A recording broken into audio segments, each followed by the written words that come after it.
Oke, assalamualaikum warahmatullahi wabarakatuh. Selamat sore semuanya. Jadi kita sudah ini seharusnya di pertemuan kelima ya. Ini sebenarnya adalah video di pertemuan kelima dan video yang berikutnya nanti adalah untuk pertemuan keenam. Gitu ya. Jadi memang mohon maaf sebesar-besarnya jika untuk 3 pertemuan terakhir, pertemuan keempat, kelima, dan keenam ini saya harus menggunakan video dari YouTube karena kalau misalnya harus mengadakan kuliah secara daring menggunakan platform Google Meet ataupun Zoom sepertinya akan terkendala karena memang kegiatannya lagi padat. Tapi semoga saja dengan cara seperti ini bisa mengejar ketertinggalan ya. Jadi paling tidak ada materi yang terserap dan juga ada materi yang tersampaikan kepada teman-teman semua mengenai tema-tema atau topik-topik dalam psikologi sosial. Baik, tidak berpanjang lebar, jadi untuk sore hari ini kita akan membahas tentang hubungan interpersonal. Jadi hubungan yang terjadi atau interaksi yang terjadi antara satu orang dengan orang yang lain. Nah, di dalam konteks sosial memang kita akan mempelajari ini karena memang nggak mau namanya sosial ya, kita berinteraksi dengan orang lain. Nah, dalam interaksi ini tentunya akan ada prosesnya. Proses dalam komunikasinya, proses transfer emosinya, dan proses-proses yang lain yang bisa menjembatani antara satu orang dengan orang yang lain. Nah, terkait definisinya sendiri, jadi hubungan interpersonal adalah hubungan yang terdiri atas dua orang atau lebih yang memiliki ketergantungan satu sama lain dan menggunakan pola interaksi yang konsisten. Nah, namanya hubungan, kalau misalnya hubungan ini kan berarti kan sudah terhubung ya, antara titik A dengan titik B kan sudah terhubung, sudah match, sudah menyatu gitu ya. Nah, karena sudah match, sudah menyatu inilah maka disebut sebagai pola interaksi yang konsisten. Karena kalau misalnya sudah berhubungan, ini pola atau bentuk interaksinya ya sudah seperti itu. Kalau misalnya memang dia berinteraksi, misalnya si A sama si B saling berinteraksi, nah pola interaksinya sebagai teman misalnya, nah dia akan konsisten sebagai teman. Bisa menjadi pola interpersonal yang berbeda jika memang mengalami suatu tindakan atau suatu fenomena atau suatu peristiwa yang benar-benar bisa merubah hubungan ini. Nah, disebut interpersonal juga karena dia melibatkan dua orang atau lebih. Nah, kalau misalnya hanya melibatkan diri sendiri itu bukan interpersonal tapi lebih tepatnya intrapersonal. Jadi saat kita berkomunikasi atau saat kita mencoba berhubungan dengan diri kita sendiri atau mungkin bahasa kerennya tuh inner child-nya kita atau kondisi psikologis kita. Nah, di dalam konteks sosial tentunya kita akan lebih banyak membahas tentang interpersonal karena interpersonal dibentuk dari hubungan dua orang atau lebih. Nah, dalam hubungan interpersonal ini juga biasanya dimulai atau ditandai dengan adanya interpersonal attraction atau ketertarikan interpersonal. Nah, untuk ketertarikan sendiri ini adalah suatu penilaian seseorang terhadap sikap orang lain di mana penilaian ini dapat diekspresikan melalui satu dimensi dari strong liking sampai dengan strong dislike. Nah, untuk istilah-istilah seperti ini. Nah, untuk istilah-istilah seperti ini ya. Jadi kalau misalnya kalian bayangin sedang di posisi atau sedang masih maba. Jadi belum kenal kanan kiri itu siapa namanya atau teman sebangkunya siapa namanya, seperti apa karakternya kan belum tahu ya. Nah, tapi biasanya saat kita pertama kali masuk ke sebuah ruangan, kita akan cenderung mencoba mencari siapa yang pertama kali bisa kita ajak untuk berinteraksi, entah dengan menyapa ataupun senyum ataupun dengan say hello. Jadi kita bisa membuka interaksi kita dengan orang-orang yang sebelumnya kita nggak kenal. Nah, saat kita sudah membuka interaksi, nanti kita akan berada dalam proses kategorisasi. Anggaplah si A sama si B baru bertemu, lalu kemudian mereka berinteraksi 1-2 hari atau mungkin beberapa saat gitu ya. Nah, sehingga nanti akan saling memberikan tolak ukur. Si A ini kalau misalnya kita misalnya hubungannya dengan si B ini masuk kepada tingkat yang netral, ya udah sama-sama kenal aja, tapi nggak ada ketertarikan yang lebih, tapi juga nggak ada rasa ingin menghindar, jadi udah netral gitu ya. Nah, tapi si B merasa dengan dia berinteraksi dengan si A, dia merasakan suatu rasa nyaman saat bertemu dengan si A. Nah, sehingga rasa nyaman inilah yang membuat akhirnya si B ini banyak sekali menikmati waktu-waktu bercanda, waktu-waktu berinteraksi dengan si A. Nah, kita bisa lihat adanya perbedaan dimensi. Nah, kalau misalnya si A ke si B ini lebih ke netral, tapi kalau si B sama ke A, dia merasa ada sesuatu yang lebih dari teman, atau mungkin mid liking loh misalnya kita lihat tingkat interaksinya. Jadi menikmati waktu bersama. Jadi kalau misalnya kalian nih dalam satu kelas, biasanya kan ada nih yang mereka itu buat geng-gengan, atau mereka juga lebih suka duduk di sebelahnya siapa, atau lebih suka berkumpul dengan siapa. Nah, kalau misalnya sama, dan juga mencoba menjauhi yang mana. Nah, ini adalah bentuk-bentuk dimensi interaksi yang ada dalam konteks hubungan interpersonal. Nah, jadi ada lima tingkatan ya. Jadi dari strong liking, mid liking, netral, mid dislike, dan strong dislike. Nah, kalau misalnya untuk yang tipe-tipe mid dislike atau bahkan strong dislike, kita bisa anggap sebagai mereka yang membuat kita nggak nyaman. Jadi kalau misalnya kita di dekatnya mereka, entah ada rasa-rasa nggak nyaman gitu loh, misalnya deket-deket atau mungkin interaksi dengan mereka. Nah, yang membuat gak nyaman ini macam-macam ya. Bisa jadi karena mungkin pola interaksinya nggak sesuai. Jadi kalau misalnya kayak gelombang itu kan biasanya nggak akan bertemu kalau misalnya nggak satu frekuensi gitu ya. Nah, sama seperti itu. Kalau misalnya si A mungkin dia tipe orang yang ya kalem lah misalnya. Jadi dia anaknya lebih suka untuk dia mendengarkan. Nah, sedangkan si B mungkin dia tipe anak yang talk aktif, cerewet, bahkan mungkin kadang-kadang saking cerewetnya setiap nggak ada bahan pembicaraan si B selalu nyari bahan-bahan apa saja yang bisa dijadikan bahan bicaraan misalnya. Nah, bahan gorengan misalnya. Nah, inilah yang membuat akhirnya perbedaan frekuensi ini akan membuat mereka berada dalam level yang berbeda dalam tingkat interaksinya. Seperti itu. Nah, kemudian untuk faktor-faktornya, jadi kalau misalnya ada beberapa faktor yang membuat kenapa sih kok ada yang berbeda, kenapa sih kok ada si A, tadi ya mungkin di awal ya, si A merasa netral-netral aja sama si B.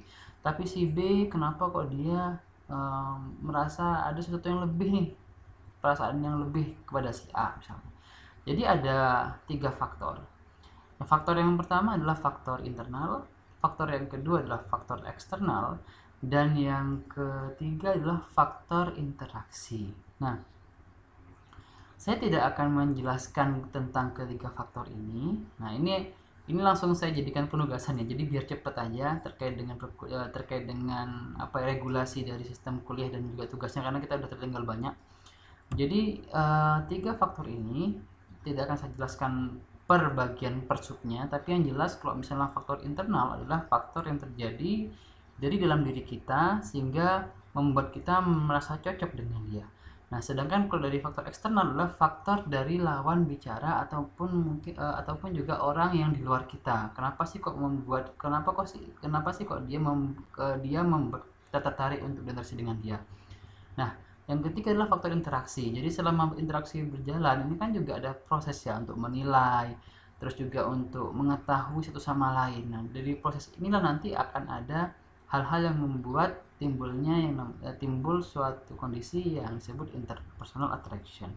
Nah, tugas kalian adalah untuk mencari yang pertama definisi dan juga sertakan contoh dari need of affiliation ini seperti apa, pengaruh perasaan seperti apa, proximity seperti apa, daya tarik fisik seperti apa, dan seterusnya sampai reciprocal liking. Nah, tentunya keenam hal ini dalam konteks interpersonal attraction ya, seperti itu.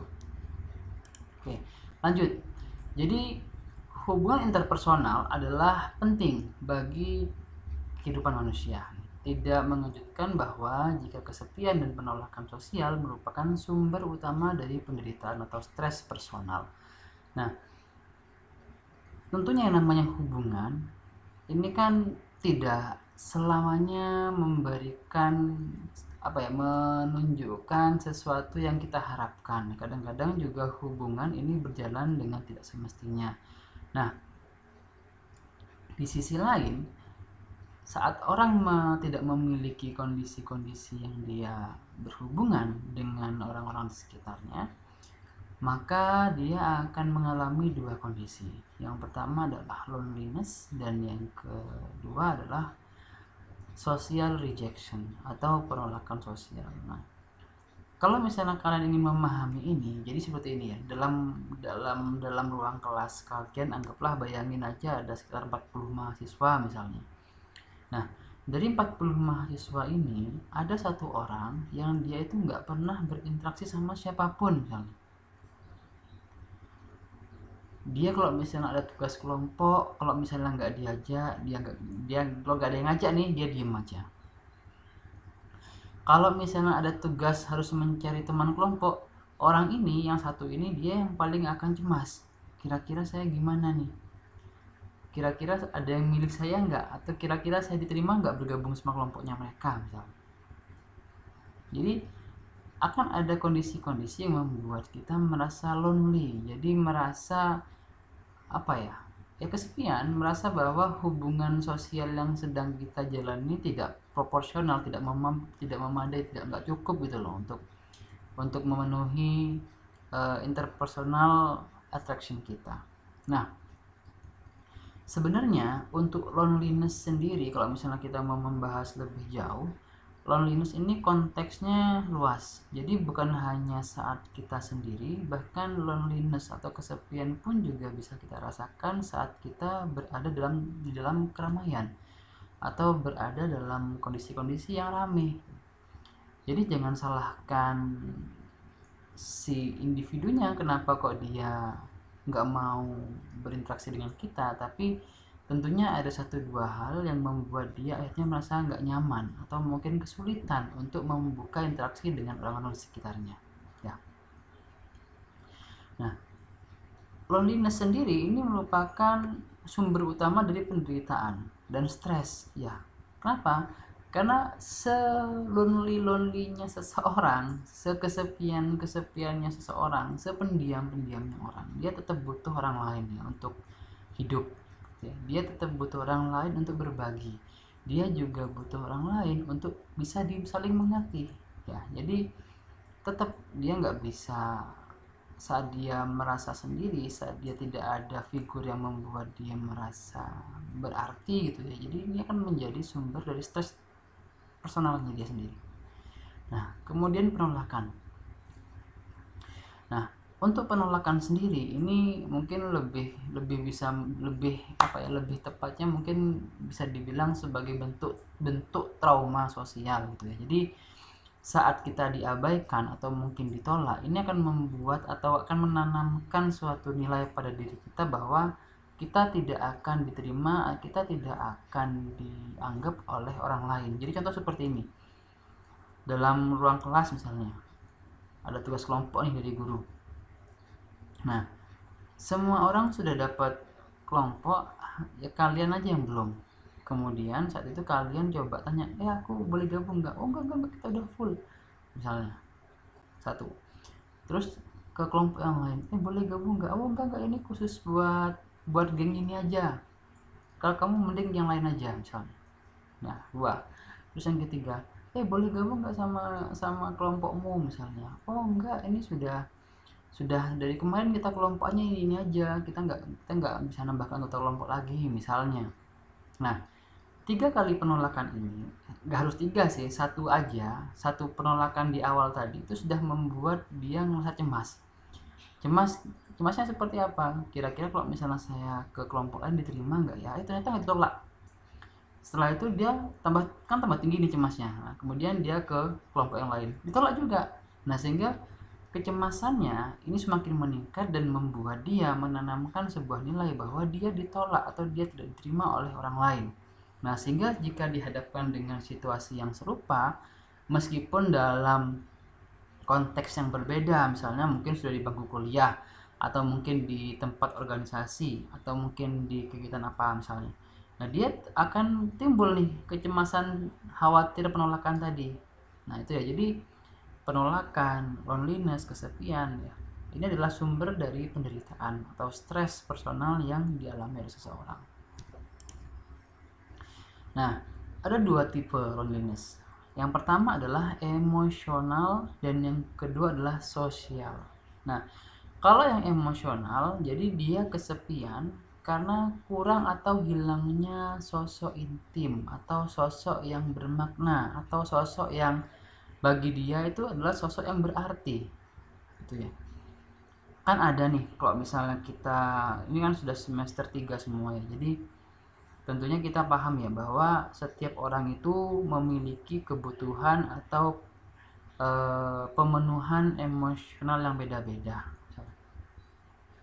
Ada tipe orang yang dia itu maunya diperhatikan terus.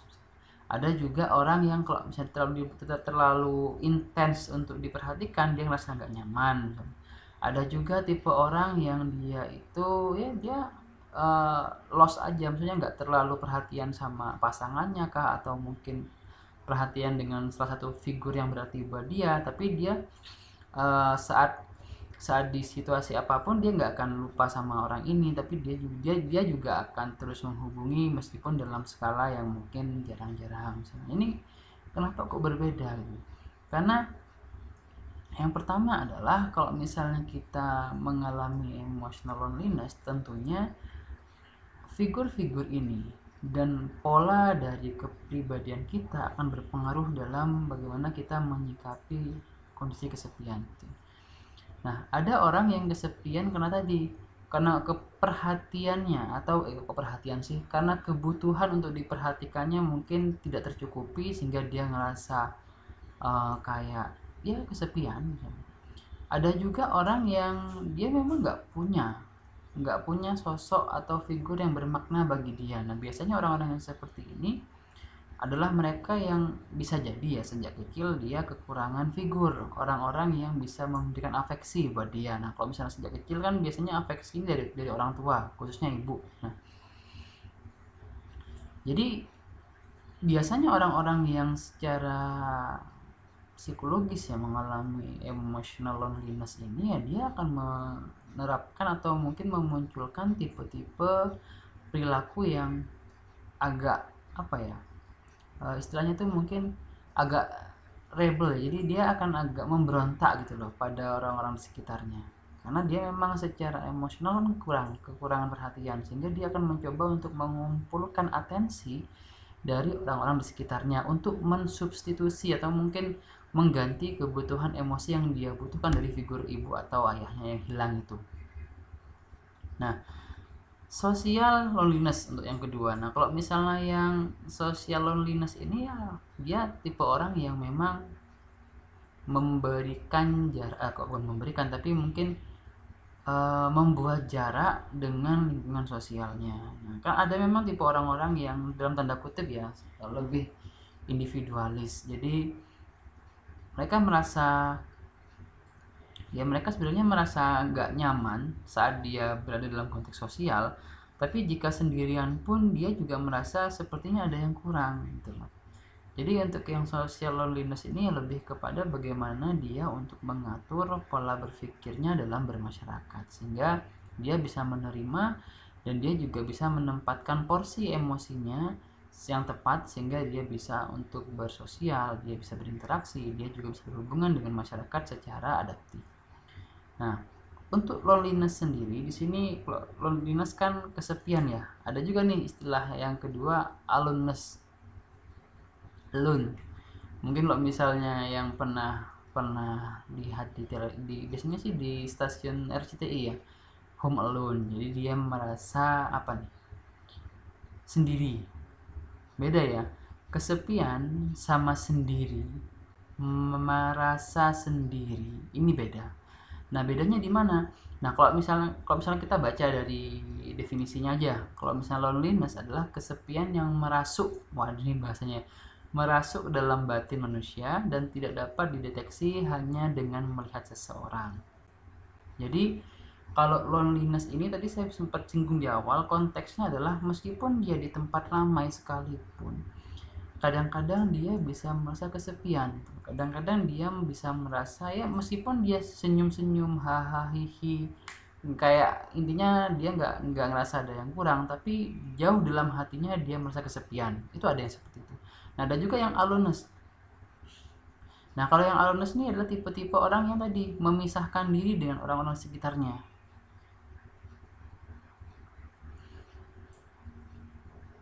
Jadi dia memilih atau bisa jadi dia juga tidak diterima di lingkungannya sehingga dia harus sendirian terus. Dijauhi oleh sosialnya, dijauhi oleh orang-orang terdekatnya sehingga dia merasa sendiri. Nah, bedanya adalah loneliness. Loneliness nggak harus aloneness. Jadi kadang-kadang kesepian itu timbul saat kita beramai-ramai. Nah, sedangkan dalam kesendirian pun kadang kita nggak merasa kesepian gitu loh. Jadi dua hal ini bisa jadi sebuah spektrum, memiliki hubungan khusus gitu ya. Jadi bukan satu yang bertolak belakang, tapi mungkin lebih kepada kecenderungan.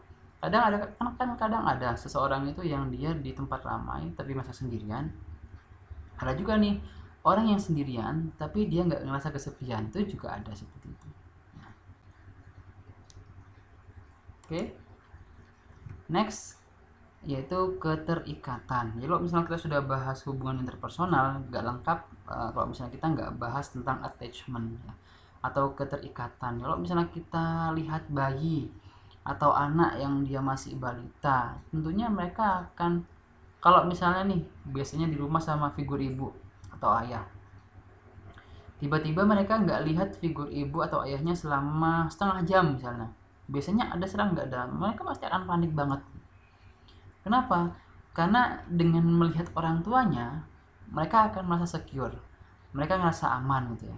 Mereka merasa bahwa memang ada orang-orang yang melindungi mereka. Tapi saat mereka nggak melihat figur itu, nah ini akan memicu kecemasan, dan biasanya kecemasan pada anak kecil ini ditunjukkan dengan cara menangis. Nah, dan jangan heran kalau misalnya kalian lihat anak-anak yang baru belajar masuk sekolah ya, mungkin di fase-fase PAUD atau fase-fase TK, mereka diantarkan di hari pertama tapi nggak mau lepas dari orang tuanya. Nah, ini juga bentuk dari keterikatan.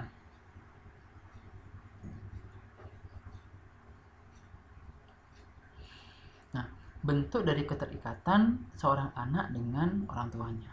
Nah, pada anak juga biasanya akan muncul dua tipe hubungan dengan orang tua. Ada avoidant attachment dan juga ambivalent attachment. Nah, kalau misalnya avoidant ini biasanya orang tuanya lebih apa ya? Kayak yang nggak terlalu perhatian gitu loh sama anaknya. Jadi kayaknya anaknya itu memang dibiarkan gitu, dibiarkan aja lah, main ya main, mau kemana ya terserah gitu. Jadi nggak benar-benar diperhatikan. Ada juga yang ambivalen.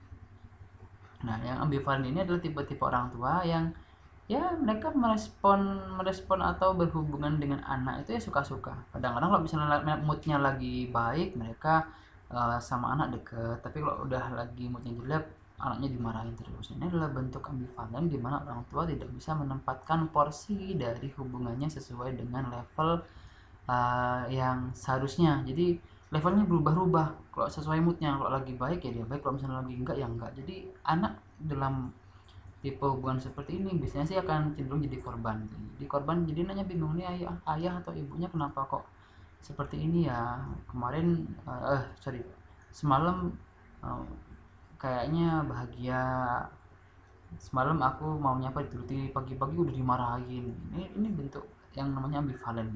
Nah, kalau pada anak kayak tadi, nah, bagaimana dengan yang dewasa? Kalau misalnya dewasa sama sih. Jadi secure adult ya, jadi pada seseorang yang dia merasa aman atau merasa keterikatannya dalam level yang aman, safety. Jadi dia akan merasa aman dan nyaman saat bersama dengan orang lain.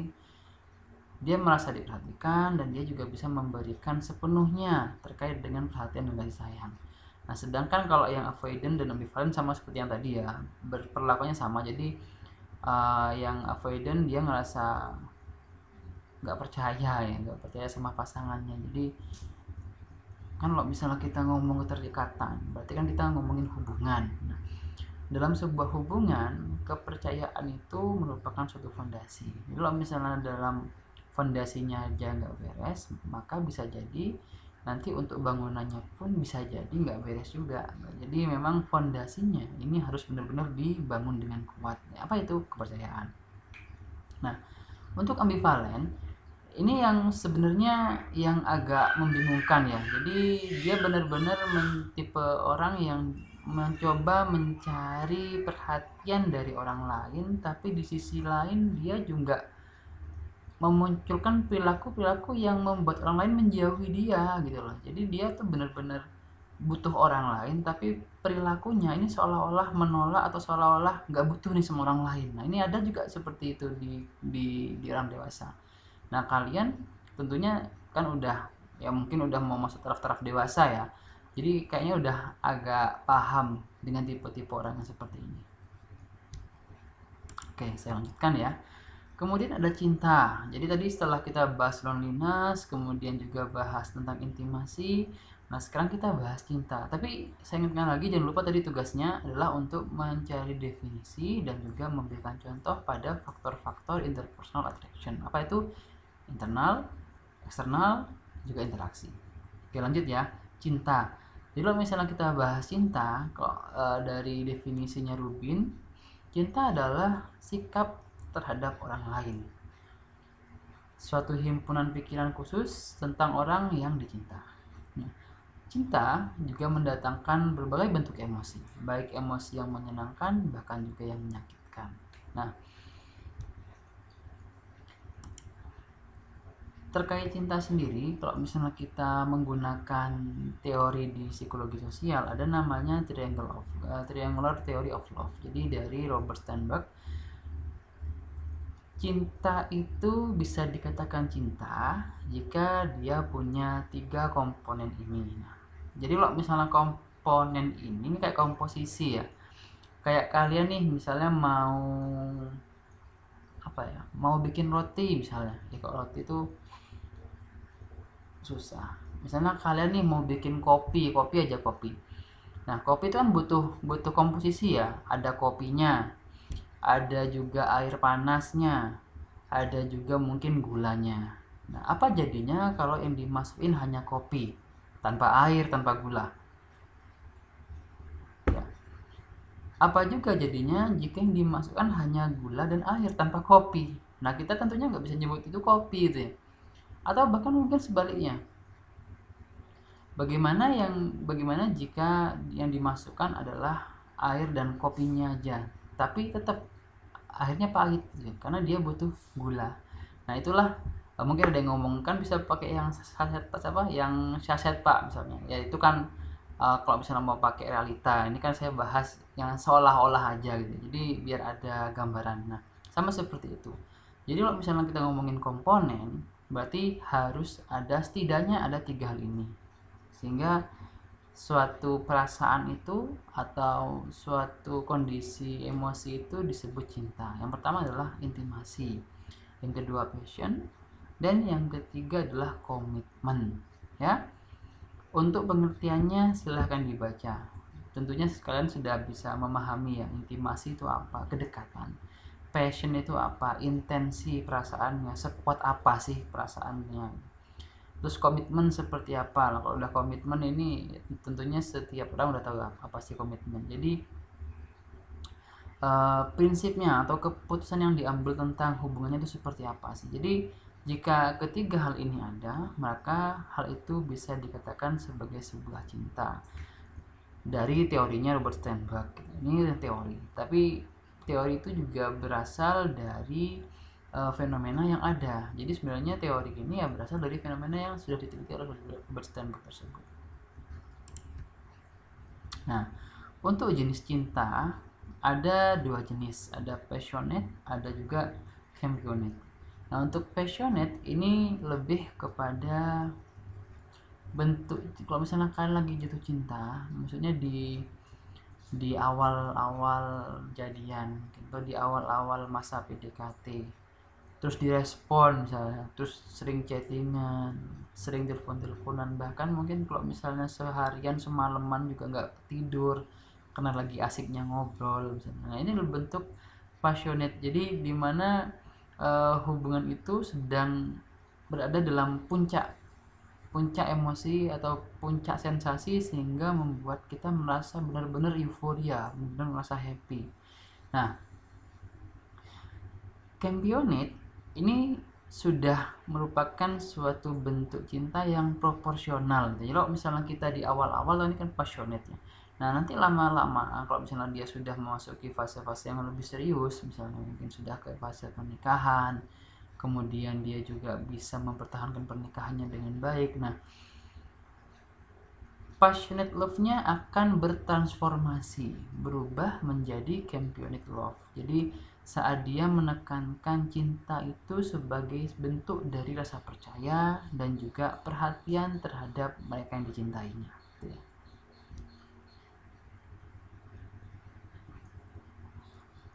Nah, ini kalau misalnya gaya percinta, kalau gaya cinta ini ya namanya gaya. Kalau gaya itu kan berarti model, tipe gitu ya. Jadi ada tipe yang romantis, posesif, friendship, pragmatis, altruistik, ada juga yang main-main. Nah, kalau yang main-main kayak gimana bisa dibaca ya. Jadi ya nggak ada keseriusan sama sekali. Jadi cuma hanya untuk mengisi waktu aja. Korban PHP mungkin ini lebih tepatnya. Lalu juga ada altruistik. Jadi ya dia memberikan rasa cinta tanpa mengharapkan ada balasan. Bucin ini tipe-tipe pecinta yang bucin. Lalu cinta yang pragmatis. Yang pragmatis ini lebih kepada cinta yang transaksional ya. Jadi aku ngasih apa maka kamu harus memberikan aku apa. Jadi seperti itu. Kalau yang friendship, nah ini lebih halus lagi, lebih lembut lagi tipenya. Jadi dia benar-benar seperti ya teman, saling berbagi cerita, saling berbagi duka. Dan hal ini berada dalam taraf yang proporsional gitu loh, nggak terlalu tinggi, nggak terlalu terobsesi dengan pasangannya, juga nggak terlalu kendor juga dengan pasangan. Jadi dalam tahapan yang bisa diterima. Lalu cinta yang posesif. Nah yang posesif ini yang tipe-tipe sipir ya. Jadi kalau misalnya ada gerak-gerik yang mencurigakan tuh langsung diawasi 24 jam kali 7 hari. Nah ini tipe-tipe yang romantis. Nah ini tipe-tipe cinta pada pandangan pertama. Ini biasanya di awal-awal masa cintanya itu ya. Nah kemudian kalau tadi udah bahas loneliness, tertarikan, lalu ke cinta. Nah nanti cinta ini mengarahnya kemana? Ada cinta nanti yang mengarahnya ke pernikahan, ada juga nanti cinta yang mengarahnya ke hal yang lain. Nah pernikahan sendiri nanti juga akan mengarah pada dua hal, bisa mempertahankan pernikahannya atau bahkan nanti akan berakhir dengan yang namanya perselingkuhan, dan tentunya mengarah kepada perceraian ya. Jadi kita akan membahas dulu dari pernikahan. Nah, kalau misalnya pernikahan tentunya adalah sebuah hubungan antara seorang pria dan wanita yang diakui secara sosial ya. Secara sosial ya, karena kalau misalnya kita menikah itu kan ada saksi, ada saksinya, lalu juga ada dokumen-dokumennya, sehingga orang tahu bahwa kita memiliki pasangan yang diakui. Nah beda dengan pacaran. Kalau misalnya pacaran kan nggak bisa ya, kita kan nggak tahu dia pacarnya siapa, atau jangan-jangan dia punya pasangan yang lain, pasangannya berganda misalnya, kita kan nggak tahu karena memang nggak diakui, nggak ada saksinya, terus nggak ada dokumen-dokumen penyertanya. Nah untuk pernikahan sendiri adalah sebuah tahapan di mana cintanya ini sudah mengarah kepada cinta yang mengarah kepada championate love. Jadi kenapa kok championate love? Apa sih tadi? Sorry. Companionate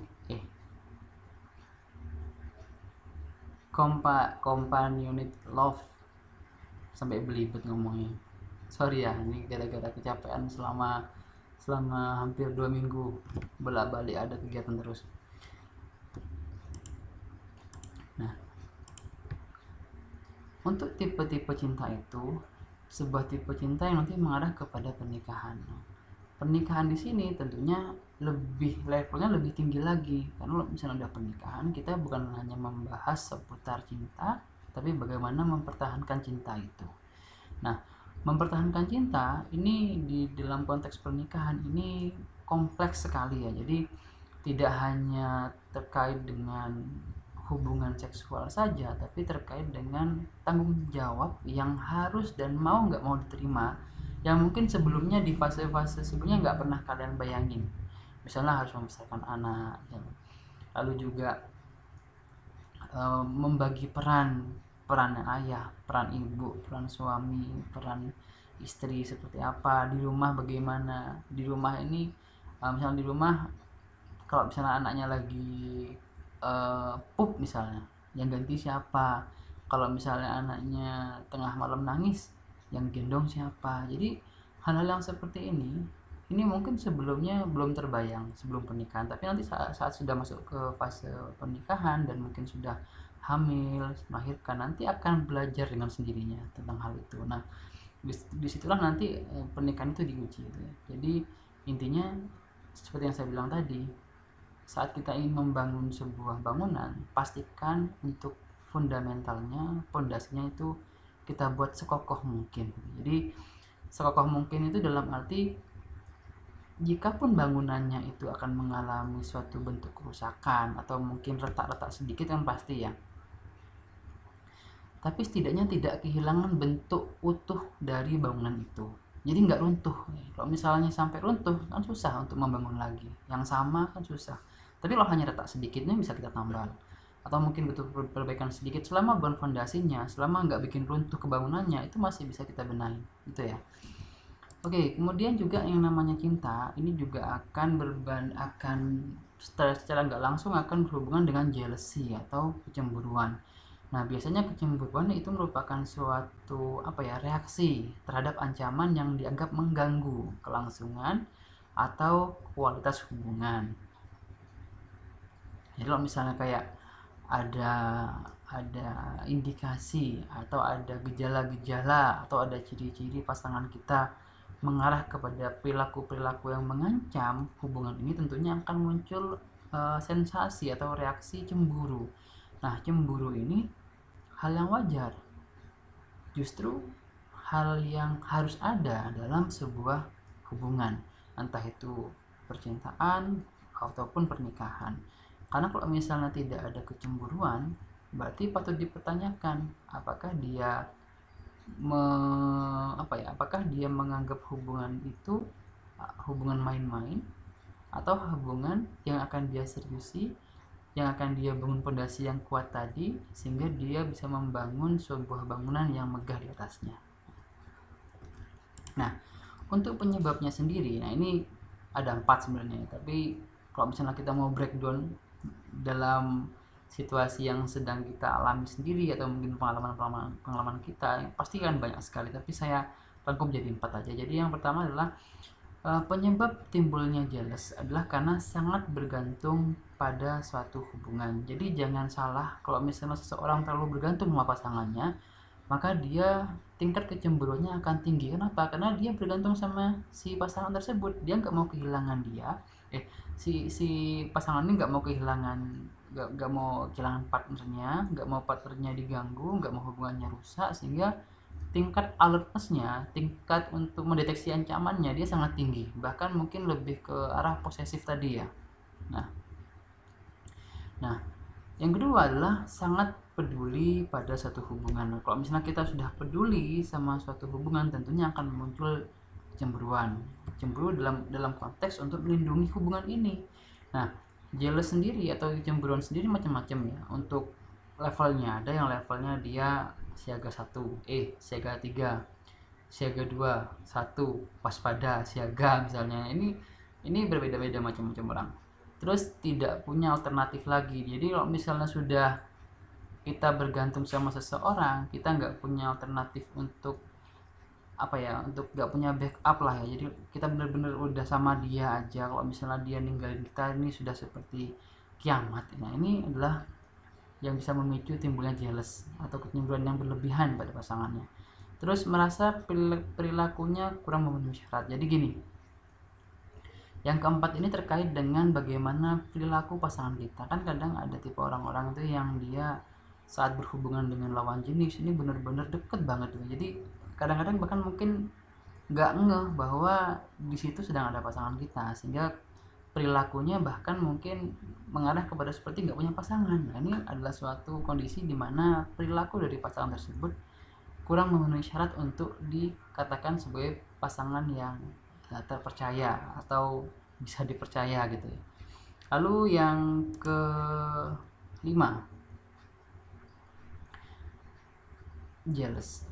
Tadi berhubungan dengan kalau misalnya memang ada indikasinya, maka bisa jadi berhubungan dengan perselingkuhan. Jadi bisa jadi ini konteksnya ekstrim ya. Jadi keterlibatan seksual dengan orang lain yang bukan merupakan pasangan primernya. Jadi perselingkuhan dalam definisi ini memang konteksnya ekstrim karena kita tadi sudah bahas pernikahan. Nah, tentunya kalau misalnya kita ngomongin perselingkuhan, beda ya perselingkuhannya anak kita anggap aja anak SD, SMP, SMA sudah tahu pacaran gitu. Jadi beda perselingkuhannya anak SD, SMP, SMA, anak kuliah sama mereka yang sudah menikah tuh beda. Nah, kalau misalnya yang sudah menikah dan selingkuh, biasanya perilakunya akan mengarah kepada keterlibatan seksual karena mereka sudah intens ya dalam, kan sudah menikah, tentunya sudah pernah berhubungan intim. Nah, tentunya hal ini juga akan membuat mereka intens untuk terlibat dalam suatu hubungan seksual ini. Nah, inilah yang kenapa saya bilang inilah konteks yang ekstrim. Tapi memang inilah yang bisa membedakan kita dengan mereka yang berselingkuh dan tidak. Nah, untuk yang terkait dengan yang perselingkuhan ini, tentunya kalau misalnya kita mau menggunakan pendekatan yang mungkin lebih rendah lagi, misalnya mungkin perselingkuhan bisa didefinisikan sebagai bentuk perilaku yang membuat rasa percaya kita kepada pasangan kita tuh hilang. Nah, rasa percaya ini kan terkait dengan bagaimana kita memahami dan kita bisa memegang setiap ucapan dan perilaku kita sesuai dengan apa yang kita janjikan. Nah, saat kita sudah tidak bisa memenuhinya dalam konteks hubungan, maka bisa jadi sudah terjadi yang namanya perselingkuhan. Nah, perselingkuhan dengan apa? Perselingkuhan dengan pekerjaan misalnya. Atau mungkin perselingkuhan dengan hal-hal yang membuat fokus kita beralih dari pasangan kita kepada hal yang lain. Ini adalah konteks yang lebih ringan. Tapi kalau konteks yang berat, ya ini perselingkuhan adalah keterlibatan seksual dengan orang lain yang bukan merupakan pasangan primernya. Titik. Itu. Nah, penyebabnya banyak. Jadi kalau misalnya harus saya sampaikan semuanya kayaknya nggak habis nih. Tapi kalau misalnya saya ambil dari Sati Dharma, jadi ada 4 hal utama yang menyebabkan seseorang itu berselingkuh. Yang pertama, pelarian karena pernikahannya tidak bahagia. Terus yang kedua, harapan yang tidak sesuai. Yang ketiga, perbedaan kelas sosial, agama, dan kebiasaan. Lalu yang keempat, ketidaksiapan menerima perbedaan. Nah, kalau dalam hemat saya, pernikahan itu bukan hanya sekedar menyatukan dua orang, enggak, tapi lebih kepada menyatukan dua pemikiran, menyatukan dua prinsip, menyatukan dua wawasan, menyatukan dua latar belakang, menyatukan dua kebiasaan menjadi satu dalam suatu rumah tangga. Dan memang proses untuk menyatukan dua hal ini enggak sehari dua hari, bisa butuh waktu setahun, 2 tahun, 5 tahun, 10 tahun, bahkan 20 tahun baru bisa benar-benar menyatu. Tapi memang itulah kondisi yang nyata ya. Jadi kita nggak bisa pukul rata bahwa ada sih memang mereka yang bisa segera menyesuaikan diri dengan pasangannya, tapi juga ada mereka yang butuh waktu lama. Dan ini kita nggak bisa salahkan karena memang setiap orang ini unik ya, dan setiap orang ini memiliki polanya masing-masing begitu. Jadi itulah materi terkait dengan hubungan interpersonal pada sore hari ini. Jadi saya jelaskan semuanya secara singkat dan semoga jelas gitu ya. Dan jangan lupa untuk tugasnya tadi sudah saya sampaikan, buatlah definisi dan juga contoh dari faktor-faktor interpersonal attraction. Untuk linknya akan saya buatkan di Google Classroom terkait dengan pengumpulan tugas, dan semoga saja nanti di pertemuan-pertemuan berikutnya kegiatan saya sudah mulai berkurang dan kita sudah mulai bisa untuk tatap muka, karena saya sih merasa lebih nyaman saat kita bisa diskusi ya. Saya bisa benar-benar tahu kalian paham apa tidak, dan kalaupun nggak paham saya bisa ulang. Kalau gini kan nggak bisa semuanya, lanjut aja, lanjut selesai gitu. Tapi ya nggak apalah, namanya proses belajar, dan semoga pandemi ini juga segera berakhir sehingga kita bisa segera kumpul di kampus Trunojoyo kita. Baik teman-teman semua, terima kasih atas perhatiannya. Videonya saya akhiri. Jangan lupa untuk isi absen di link yang akan saya cantumkan di Google Classroom, tapi akan saya kirimkan di grup WhatsApp aja ya. Dan terima kasih, saya akhiri dulu. Stay healthy, stay safety semuanya. Assalamualaikum warahmatullahi wabarakatuh.